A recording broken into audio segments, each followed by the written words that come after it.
What's going on, guys? It's Cliffy here. We're coming to a pretty empty Adelaide Oval, it must be said, for our latest episode of this Ashes cricket career mode. Now, it's not going to get any easier. We lost last time around. We are now taking on a pretty, to be fair, that is almost a perfect looking Redback side.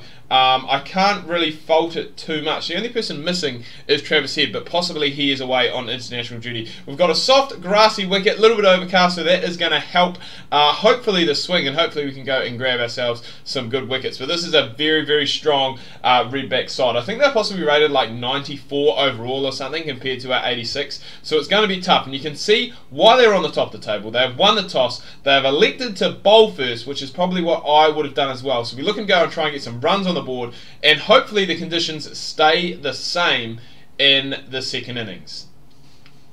Alright, so our record's not too bad coming into our third game, an average of 45, strike rate of 128. We have really only been needed to play, I guess, the finisher role in the last few innings, and that is going to be the same here today. We just need to go out there. We've got basically 10 overs left to go. Cam Valente has just gone bowled a wide actually, but he is on 4 for 43, so he has been a tad expensive going at 5 runs and over, but he has picked up 4 of the 5 Tasmanian wickets so far, and I don't know why, but he's continuing to persist with this short pitch bowling, and it's working an absolute treat for him, to be fair. Oh, that's a nice shot. It's beaten that man at short cover, and it's probably going to be the first runs off the blade of Cliffy's bat. It's going to be 4, and we will take that after a couple of short balls and then a Yorker that we just could not play. We've managed to spank this one away through the covers, picked ourselves up our first runs. We're now 4 off 3. Tasmania 5 for 234, almost at the end. Oh, that's bloody risky shot at the end of the at the end of the 40th over. The end? Or the start of the 40th over? I don't know. But either way, we've got 5. We'll be looking to carry on, go big here, grab ourselves another 50. Oh, tucked away off the legs. They've got men. To be fair, Tommy Cooper, you shouldn't be bowling there. You should be bowling outside off where you've got that cover. You've got 3 men. You've actually, to be fair, and I don't know what I've just done there. I've shuffled across my stumps. I was going back to the old Donny B controls, which didn't work too well. But he's got 2 men that are basically, from the looks of things, about 5 metres either side of one another out on, I guess, the cover boundary. I can't even remember.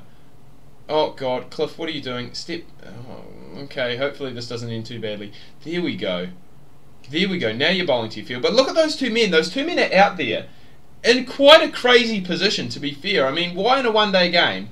I've seen it with guys in close, but guys out there on the boundary, that is very, very weird. This is another one that is straight onto the pads from Tommy Cooper. That's where he's been basically the whole of this over. We as a team have taken him for 16, so that's a good one. It's what's needed as we get in. Well, sorry, we finished the first over inside the last 10. Tassie going along nicely here. We'll be looking for somewhere around that 320, 330 as a pass score. We've just actually lost both B. McDermott and Faulkner, gone to Cam Valente, or whatever his name is. So he finished with 6 for, which is it is a bit concerning, because now we've got Cam Boyce. We don't really have, I guess, that firepower at the other end. But the one thing going in our favour is that whoever the South Australian captain is, and I think it is possibly Kelvin Smith, has not worked his bowlers around well at all. Basically, this is going to be Tommy Cooper's 4th over, so you think that he's going to carry on bowling. But after this, they've only used one other bowler. They've only got Dan Worrell, I think, who plays. I think he plays for the Stars actually in the BBL. That's a good ball from Tommy Cooper. But they've only got him. He's only got 1 over left, which means they are going to need to find, if my maths is correct, so another player to bowl 3 overs, because you'd think that Tommy Cooper would keep bowling here. Not that that's ideal for the Redbacks. They probably would have preferred someone a bit better. But, you know, we'll take it, obviously, as a Tassie side, and it means that we are going to have to go and probably farm most of the strike left in this game in order to see us home to a decent score. So we'll give Cammy Boyce the last ball of the over, and it'll be very interesting to see what they do with the bowlers of Redbacks here. Alright, so as expected, Dan Worrell is coming back. Now remember, this is his last over, so after this, I think it's only 2 overs that they're going to need someone for, if my maths is correct. But still, it's not very well done by the South Australian skipper. You know, you'd be having a long, hard think. Cam Boyce did actually get out, I believe, off of that last ball, the one that I did give him. So probably shouldn't have. That is a lovely straight drive, it must be said. That's probably going to be 4. We have absolutely timed the pants off that one. So another 4 for Cliff. We move on to 27 off of just 16. There's still plenty of gaps here. And we've got to think. I think if I can get through this, and possibly we may have like spin for the remainder of the innings. So we just want to make sure that we don't give away our wicket here. We're playing some lovely shots, it must be said, through both the onside, the leg side, and straight down the ground. We're playing it all around. Haven't quite played the dill scoop yet. I'm a bit nervous about doing that. I don't think this is really the time to be trying that, but that's encouraging for us as well, because that ball did have a little bit of swing from Dan Morrell. So that's positive for us that the ball is still moving around in the 44th over. So hopefully the Tassie Quicks can make it, I guess, do the same. This one here we're just trying to play a little bit too straight, just like that first boundary that we had in the over. There has been a field change as well for the last ball. Rowell is probably going to finish, you would say, with 1 for 60. But look at that, there's still quite a bit of swing. There's still quite a bit of movement out there. So that is positive signs for the Tassie Quicks. Alright, so as we predicted, it is Smith. It is another spinner that has been brought on. There's still 4.5 overs left to go. So there's still, it must be fair, plenty of time left in this innings. And we're going to look to try and maximise here. I think 300 is the first thing that we want to get to. We want to make sure that we are there till the end to get, I guess, a decent score on the board. I think 300 probably is par. When we did have a few wickets in hand when we were batting with McDermott, we were probably looking more towards that 320 to 330 region. And I don't really know, to be fair, what that fielder has done. He probably could have just dove down and stopped the ball, but he hasn't been able to do that. We will come back for the third. Give Kingston the final ball. He did hit Tommy Cooper for a 6 off the last ball of the last over, but we are now 9 down. So there is a lot of pressure left now. I'd have to say that we're going to probably look to try and I think we need to face every ball from here on in. I think that is really what we need to do. We could go potentially the aerial route if the ball is there. If it's on the pads, if it's on the leg side, it's going to go and disappear. But everywhere else, I'm quite happy just nudging it. Oh, get out! You've got to be kidding me! I'm pretty sure we got out in a similar fashion in our last innings as well, just trying to play an aerial shot onto the leg side. And this one here, it's basically just a punch. We haven't even gone for it. We've just guided it, to be fair. And that is just easy catching for the square leg there. Tassie don't get to that 300 that we wanted. We don't get the 50, but 42 off of 25 deliveries just didn't really have anyone towards the back end, it must be fair. But is 281 going to be enough? Let me know on the poll up in the right hand corner of the video. Let's go and get into the bowling innings. Hopefully we can extract some swing, get some movement, get ourselves some wickets. That's not the, to be fair, that's not the greatest way to start. A 4 down the ground. Ferguson is absolutely killing it, showing his class. He's 31 off 15, striking at over 200. We have managed to pick ourselves up the 1 wicket so far, this Tassie side, but we're going to need some more, because they do bat very deep, this Redbacks side, and they do have some very good batters in there, so we are going to have to be careful. Obviously Alex Ross still to come. I'm trying to think who else there is. There's another edge. So things just not quite going our way. I don't know if I'd normally have a slip-in in that situation, but if there was a slip-in, that would have gone straight to him, which would have been ideal for us. We would have absolutely taken it. Wow! Chances, chances, chances, chances. And this one here has worked away on the leg side. That's going to be expensive opening over from us. 10 coming from it. The Redbacks now 1 for 65 after 8 overs. They're going to a run rate of 8. They're going to chase down this 281 in the blink of an eye. And this is another one that has worked away on the leg side. We're just getting a little bit too straight. I think we may need to put a man down there because that's where majority of Ferguson's runs have come against us. Oh, it's worked a treat. The first time, we've changed the field and it works an absolute treat. He's just trying to work it away on the leg side. We finally get our man after he had absolutely punished us, and that is a huge wicket for the Tassie Tigers as well. Ferguson was looking very dangerous and looking as though he was in for a very big score. But we'll just take a quick look at the replay. I had changed the field. I did go to aggressive because that was the only field that would allow me to have a fine leg. This one here, it's kind of similar to our delivery, to be fair. It's just a punch onto the leg side and it's been taken by square leg. We will absolutely go and take that. The son of Buff coming in now, and the Redbacks, as I said, are 3 for 75. Oh, he's gone up. He's gone aerial. Is the man going to get around? Oh! Whew!